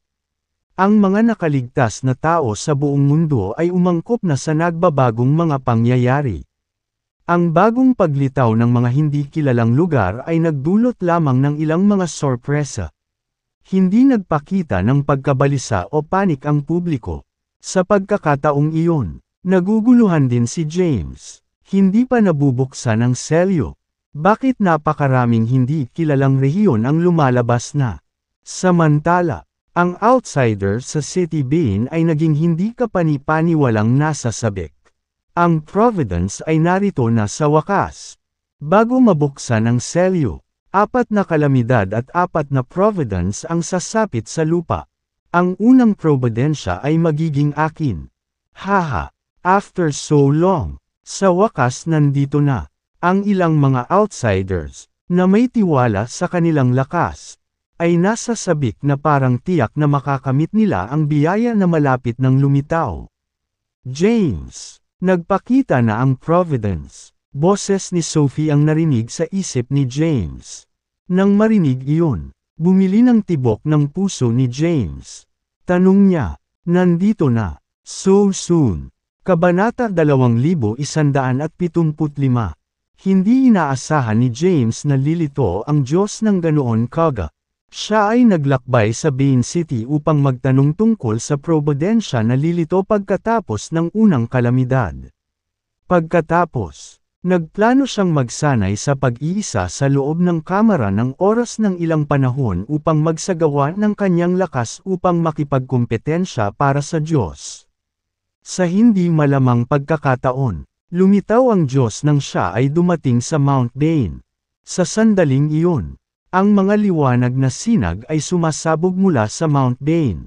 Hindi lang iyon, ngunit maraming liwanag na sinag ang bumubulusok mula sa buong mundo. At maraming hindi kilalang rehiyon na puro Empyrean spiritual energy ang lumitaw. Tanong ni James, Ms. Sophie, nandito ba ang Providence? Ano ang Providensya na lumilitaw pagkatapos ng kalamidad? Bakit napakaraming outsiders ang sabik na makuha ito? Sa isip niya, ang boses ni Sophie ay tunog. Hindi ko alam kung ano ang Providence. Gayunpaman, ito ay tiyak na napaka-pambihira. Dapat itong lumitaw sa loob ng ilang araw dahil ang Empyrean spiritual energy sa Earth ay nagsisimula pa lamang na tumaas. Lilito ito kapag sapat na ang Empyrean spiritual energy ng Earth. Hindi sigurado si Sophie kung ano iyon. Ngunit nagkaroon siya ng magaspang na ideya dahil siya ay isang makapangyarihang subordinate na dating naglilingkod kay Emperor Jabari. Sige, hindi na nagtanong pa si James. Pumasok siya sa Bain City at pumunta sa mansyon ni Marcelo. Si Marcelo lang ang kilala niya sa Bain City. Kaya, siya lang ang taong nakikita niya. Maraming gwardya ang nakapalibot sa mansyon ni Marcelo. Lahat sila ay mga cultivator mula sa Demon Realm. Kahit na ang lakas nila ay medyo mahina sa mga nasa Demon Realm. Sila ay mga powerhouse sa Earth. Bahagya lamang silang mahina kaysa sa mga henyo mula sa 3,000 mundo. Ginoo, Hayden, nang makita si James, magalang siyang binati ng mga gwardya. Bumisita na si James noon. At napakakaibigan ni Marcelo sa kanya. Kaya, hindi naglakas loob ang mga gwardya na pabayaan siya. Nandito ako para makita si Marcelo. Sige lang. Ang mga gwardya ay gumawa ng isang malugod na kilo. Pumasok si James sa mansion. Lumapit sa kanya ang isa pang guard at mukhang yumuko. Tanong ni James, nandito ba si Marcelo? Sagot ng guard, Ms. Nasa likod bahay si Marcelo. Sige, marahang tumango si James at naglakad papunta sa likod bahay. Nakaupo si Marcelo kasama si Jace sa isang gazebo sa likod bahay. Nang maramdaman niya si James, papalapit, agad itong tumayo at sinalubong siya mula sa malayo. James, nandito na ako. Lumapit si James at tumingin kina Marcelo at Jace. Nakangiting tanong niya, ano ang pinag-uusapan ninyong dalawa? Tumingin si Marcelo kay James at sinabing, pinag-uusapan natin ang tungkol sa Providence pagkatapos ng mga kalamidad. Napag-usapan din namin ang tungkol sa iyo. Gulat na tanong ni James. Ano ang sinasabi nilang dalawa tungkol sa akin? Nakangiting sagot ni Marcelo. Napag-usapan namin ang iyong pisikal na katawan at ang demonic lotus. Umupo si James. Hindi niya alam kung alam na ni Marcelo ang kanyang katawan ay ginawa ng demonic lotus na iniwan ng isang powerhouse ng demon race. Hindi niya maiwasang magtanong, ano ang problema sa aking demonic lotus? Nakangiting sabi ni Marcelo, James, galing tayo sa demon realm. Hindi mo kailangang itago ito sa amin. Alam kong na-reform ang katawan mo ng isang demonic lotus. Dati ito ay isa sa natal primordial spirit ng miyembro ng aming pamilya. So, tumingin si James kay Marcelo. Kalimutan mo na. Huwag muna nating pag-usapan ito sa ngayon. Napaawang ang labi ni Jace at iniba ang usapan. Tinanong niya, para saan ka nandito, James? Dahil iniba ni Jace ang usapan. Hindi na itinuloy ni James ang paksa. Sumagot siya. Naparito ako para magtanong tungkol sa Diyos. Hindi ko inasahan na magaganap ang gayong mga matinding pagbabago sa buong Earth pagdating sa Mount Bane. Sabi ni Ja, ito ang mga palatandaan bago ang paglitaw ng Providence. Sinabi sa amin ng aking guro na ang mga hindi kilalang rehiyon ay lilito sa Earth bago dumating ang Providence. Ang lugar ng Earth ay patuloy na lalawak. At ang Empyrean spiritual energy ay patuloy na tataas. Kapag ito ay sapat na, lilito ang Providence. Kabanata 2176. Kung gayon, ano ang Providence sa oras na ito? Tanong ni James. Marahang umiling si Jace. Alam niya kung ano ang eksaktong iyon. Kahit ang kanyang amo ay walang tiyak na sagot. Walang sinuman sa sansinukob ang nakakaalam kung ano ang probidensya o kung anong apat na kalamidad ang tatama sa lupa. Patuloy ni Jace. Wala akong sagot sa tanong mo. Ang tanging alam ko lang ay may kaugnayan ang Providence na lalabas kasama ng apat na kalamidad sa pinakahuling lihim ng langit at lupa. May kinalaman din ito sa pag-atake ng aming pamilya sa Earth noong sinaunang panahon. Oh! Napukaw ang curiosity ni James. Hanggang ngayon, hindi niya nalaman kung bakit inatake ng demon race ang Earth noong sinaunang panahon at kung bakit sila nagpasya na umalis kapag malapit na nilang masakop ito. Noong nakaraan, tinanong niya si Marcelo tungkol dito. Ngunit tumanggi itong magpaliwanag. Ipinahayag ni James ang kanyang pagkamausisa. Nag-isip sandali si Jace at pagkatapos ay sumagot. Inatake ng aming pamilya ang Earth dahil ang aming ninuno ay sumusunod lamang sa landas sa langit. Kahit na hindi tayo dumating para umatake, magkakaroon pa rin ng panloob na labanan sa Earth. Ang mundo ay magugunaw at tatatakan ang sarili nito. Noong sinaunang panahon, isang powerhouse mula sa aming pamilya ang may mga insight sa heavenly path. Kaya pinili niyang salakayin ang Earth. Pinili niyang umalis noong malapit na kaming masakop ang Earth dahil gusto niya. Tadhana na gawin ang takbo nito. Lahat ng nangyari ay itinakda at tiyak na mangyayari. Bahaging natarante si James. Makalangit na landas. Tadhana. Nang makitang naguguluhan ang mukha ni James. Tumawa si Jace at nagpaliwanag. Basically, everything is fated. Hindi ko maintindihan ang mga bagay na ito. At sinasabi ko lang sa iyo kung ano ang sinasabi sa akin ng aking guro. Ang alam ko lang, ang pagiging ipinanganak sa panahong ito ay nagbibigay sa atin ng pagkakataong sumilip sa pinakahuling lihim ng mundo. Ang mga lumalapit sa lihim ay tataas sa lahat. Kaya naman maraming mga henyo noong sinaunang panahon ang piniling magselyo. Nais nilang magising sa panahong ito.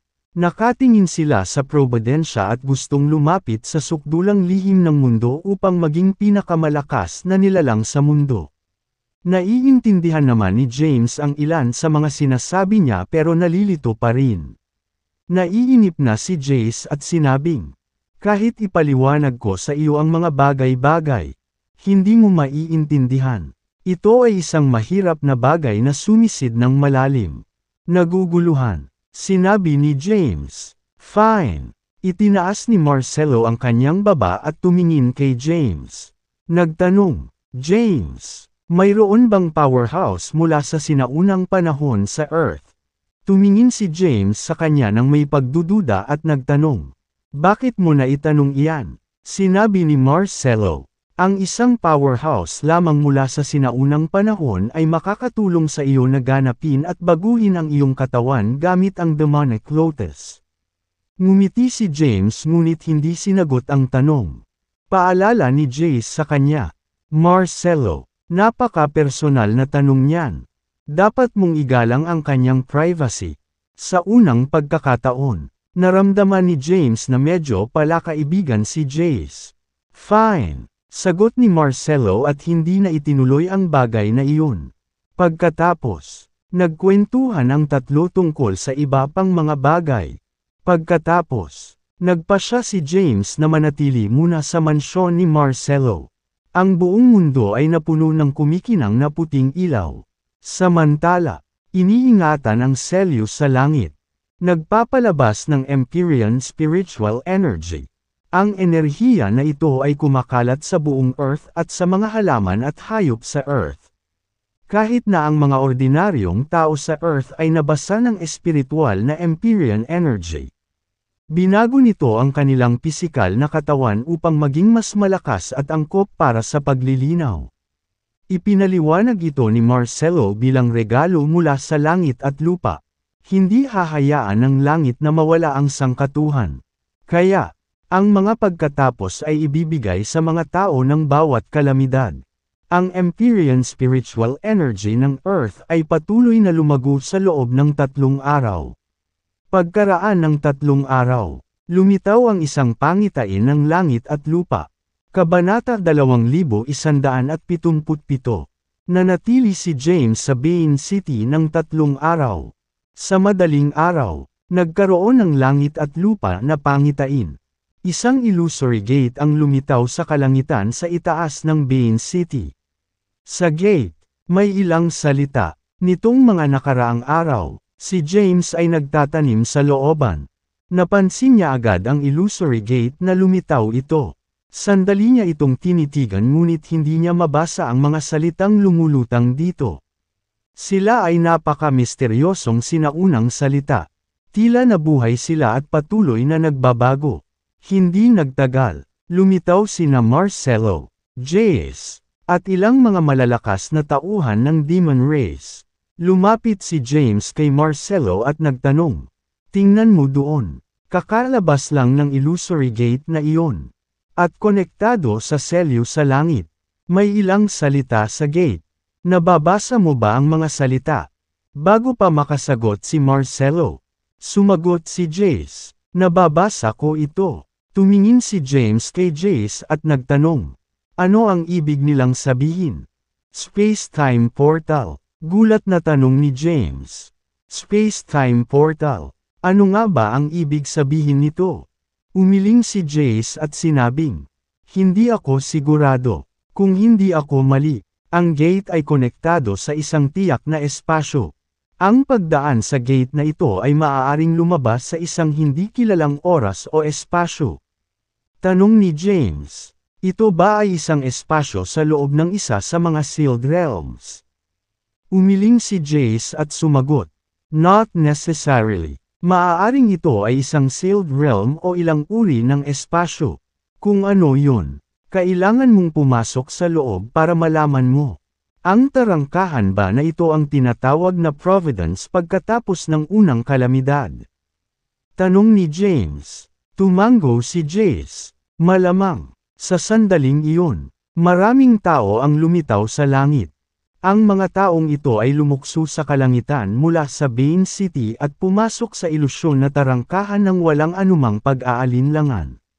Nawala sa ilalim ng maraming maingat na tingin. Pagkapasok ng unang tao, marami pang sumunod. Marami pang outsiders ang pumasok sa space-time portal. Tingnan din natin. Napatingin si Jace kay Marcelo.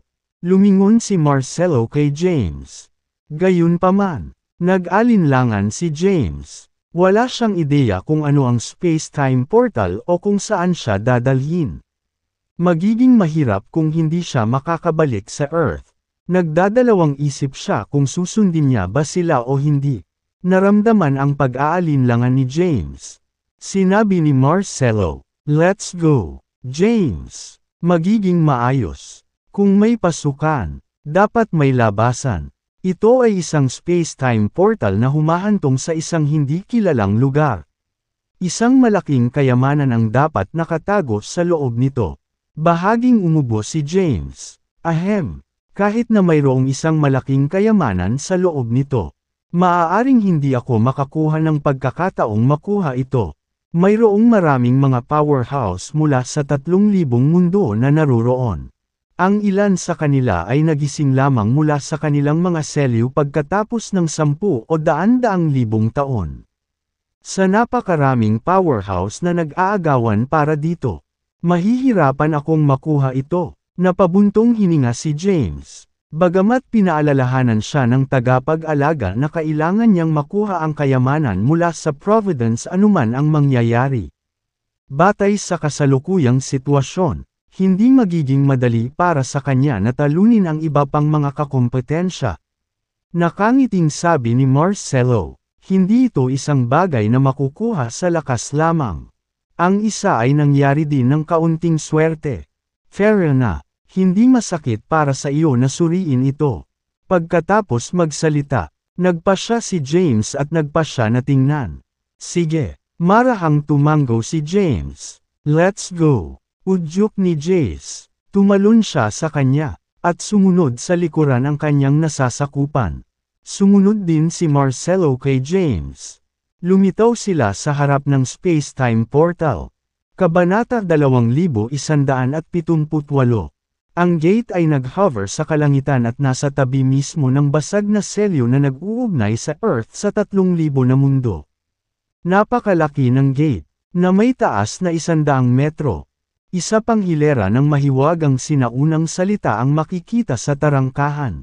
Kahit si Jace at ang mga outsiders mula sa Demon Realm ay hindi mabasa ang mga salita. Puting ambon ang bumubulusok sa likod ng gate. Tinatago ang tanawin sa likod nito. Sunod-sunod, ang mga powerhouse ay lumitaw sa kalangitan at pumasok sa space-time portal. Nawala sa paningin. Direktang pumasok si Jace sa space-time portal. Sumunod naman sa kanya ang mga tauhan niya. Let's go, James. Napatingin si Marcelo kay James.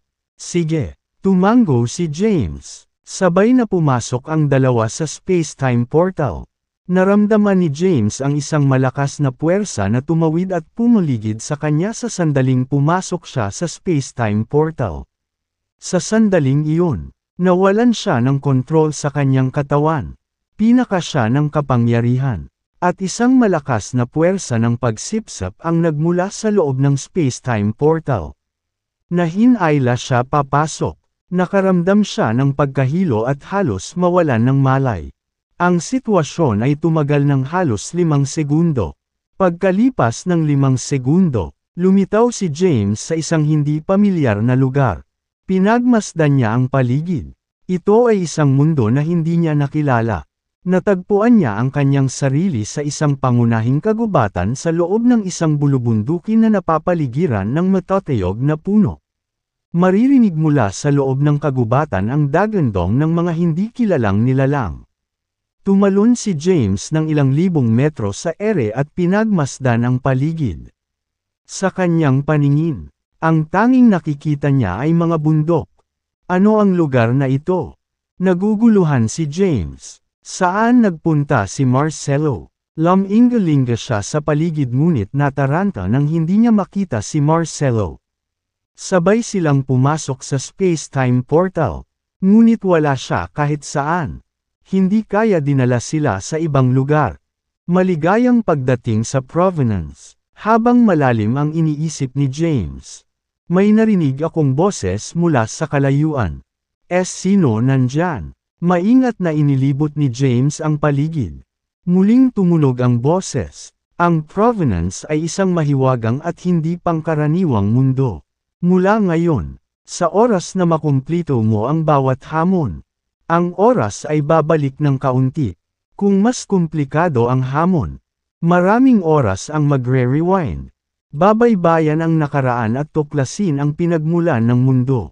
Sa sunod-sunod na hamon, Maaari kang bumalik sa nakaraan.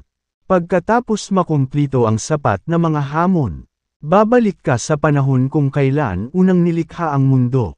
Sinasabi ng alamat na noong unang nilikha ang langit at lupa, maraming sinag ng liwanag ang sumambulat sa ating universo. Ang mga light beam na ito ay ang susi sa pag-unlock ng tunay na sikreto ng mundo. Mga kalahok, kung magkano ang matututuhan mo ay depende sa iyong sariling mga kakayahan. Isang tinig ang umalangaw-ngaw sa hindi kilalang mundo para marinig ng lahat ng pumasok sa provenance. Matapos marinig ang mga tagubilin, natigilan si James. Kaya ba tinawag itong lugar na provenance? Kailangan nating kumpletuhin ang mga hamon at maglakbay sa oras at espasyo upang bumalik sa simulan ng mundo. Hindi napigilan ni James na huminga ng malalim. Hindi niya akalain na may ganitong mahiwagang lugar sa mundong ito. Kabanata 2179. Matapos makapasok sa space-time portal, dumating si James sa provenance. Matapos marinig ang paliwanag, nagkaroon siya ng mas malinaw na larawan ng lugar. Pinahintulutan sila ng provenance na maglakbay sa simulan ng panahon noong unang nilikha ang mundo upang matuklasan nila ang pinakahuling lihim ng mundo. Kung tungkol sa layunin at pakinabang nito, wala pa ring alam si James. Sinulyapan niya ang lugar, ngunit ito ay mapanglo. Bumaba mula sa langit si James at dumaong sa kagubatan ng bundok. Ang ginintoang liwanag ay bumungad mula sa singsing sa kanyang daliri. At ang singsing ay nahulog sa lupa, na binago pabalik sa celestial abode. Pumasok si James sa celestial abode. Pagkatapos, ang celestial abode ay lumiit at lumubog sa lupa. Walang makakahanap ng celestial abode kahit na dumaan sila sa lugar. Nagtipon sina James, Nova, at Sophie sa likod bahay ng celestial abode City Lord's Mansion. Ipinaliwanag ni James kung paano siya nakapasok sa space-time portal at nakarating sa provenance. Tumingin siya sa kanilang dalawa at nagtanong, Nova, Ms. Sophie, may ideya ba kayong dalawa kung anong uri ng lugar ang provenance? Bakas sa mukha ni Sophie ang pagtataka. Nagulat na sabi niya, The Provenance. Hindi ko inaasahan na lalabas ang provenance pagkatapos ng unang kalamidad. Tuwang-tuwa si James. Sa paghusga sa reaksyon ni Sophie, malamang na alam niya ang tungkol sa provenance. Curious.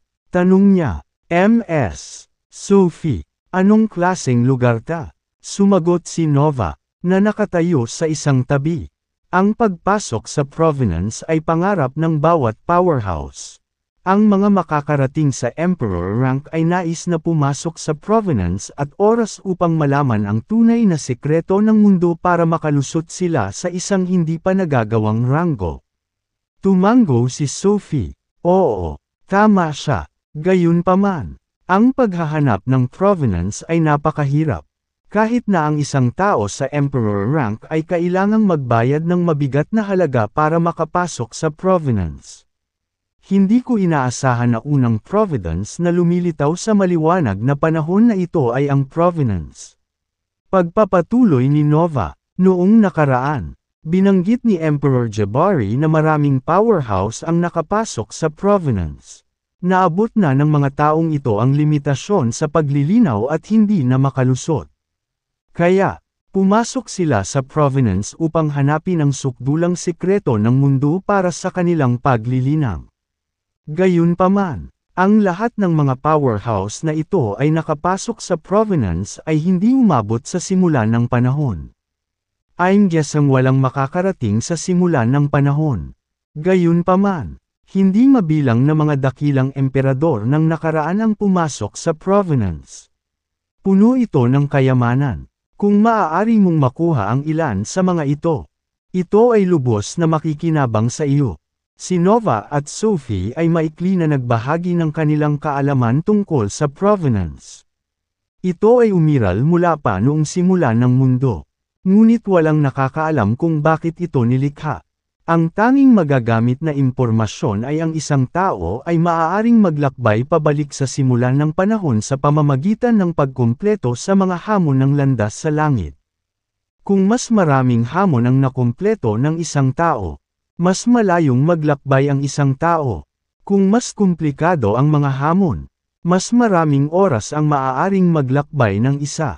Maaaring kumpletuhin ng isa ang mga hamong ito hanggang sa maglakbay ang isa sa simulan ng mundo.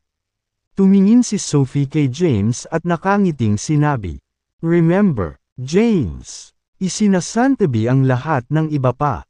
Ang iyong pinakadakilang kapalaran ay isinilang sa panahon na ito. Hindi alintana kung gaano kalayo ang iyong paglalakbay. Ang katotohanan na makapasok ka sa provenance ay makikinabang ng malaki sa iyo." Tumango si James at nagtanong, "Alam mo ba kung anong klaseng hamon ang haharapin natin?" Umiling si Sophie at sinabing, "Ayoko. Ang mga hamon ay malapit na sa landas sa langit. Hindi sila nilikha ng mga tao ngunit nabuo ng makalangit na landas." Ang makalangit na landas. Muli, binanggit ang landas sa langit. Kabanata 2180. Nag-aalalang sinabi ni Sophie, "Paano ko ito ilalagay?" Sa pangkalahatan, ang landas sa langit ay isang ganap na pag-iral na lumalampas at kumokontrol sa lahat ng bagay. Kabilang ang buhay at kamatayan ng mga nabubuhay na nilalang. Naguguluhan pa rin si James. Sabi ni Nova, "Hindi mo na kailangan intindihin sa ngayon. Ang masasabi ko lang sa inyo ay ang layunin ng paglilinaw ay ang makalapit sa landas sa langit. Habang papalapit ang isa sa landas sa langit, mas mababa ang kontrol ng landas sa langit sa isa." Tumango si Sophie at sinabing, "Ma'am, ang paglapit sa landas sa langit ay ang paglapit sa lihim ng mundo. Mahuhulaan mo ang mangyayari. Maaari mo ring labanan ang landas sa langit at baguhin ang takbo ng kapalaran." Masyadong malalim ang paliwanag nila, at hindi maintindihan ni James.